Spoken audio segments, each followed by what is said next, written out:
me share this with you. If we do not proclaim the first angel's message, people will feel no incentive to come out of Babylon in the second angel's message. And they will feel no urgency to receive the final warning in the third angel's message.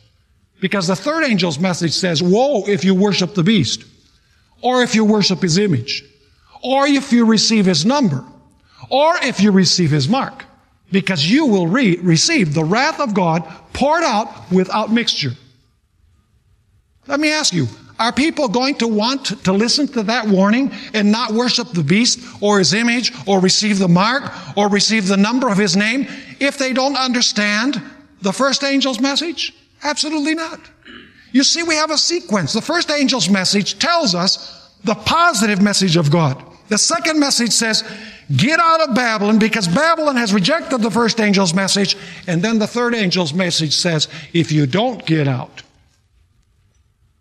you'll end up worshiping the beast and his image. You'll end up receiving the mark and you'll receive the plagues. So basically, in the first angel's message, you have a command of God. In the second message, you have a call to come out from where that command is not being obeyed. And in the third message, God says, if you don't come out, the plagues and the wrath of God will fall upon you. So these three messages must be proclaimed in their proper order. Let's go to fact number 7. These messages are God's final appeal and message to the world before the close of human probation and the second coming of Jesus. These are God's last message. There will be no further message besides these three. And you say, well, Pastor Bor, how do you know that? For the simple reason that as soon as the third message is finished, you have message number 1, number 2, and number 3. As soon as number 3 is proclaimed, notice what we find in chapter 14 and verse 14. Revelation 14 and verse 14.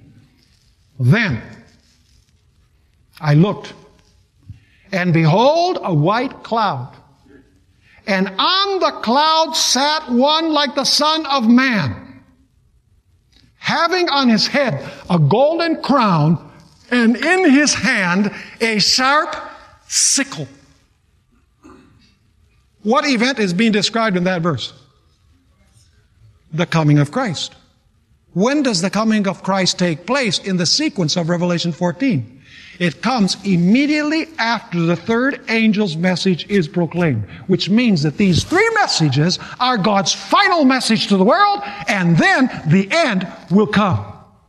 Are you understanding my point? So you have the three messages, and then Jesus is seen sitting on a cloud with a sickle in his hand, and he's going to come to harvest the earth. He's going to come to gather his people, and he's going to come to destroy the wicked. You can continue reading it there in Revelation 14. So let me ask you, how urgent is it for us to understand these three angels' messages in these last days? It's a matter of life and death because it's the last message. There will be no other message that God will give to the world after this one. Now let's go to fact number 8. The proclamation of these three messages will be accompanied by the power of the latter rain. Do you understand what I mean by the latter rain?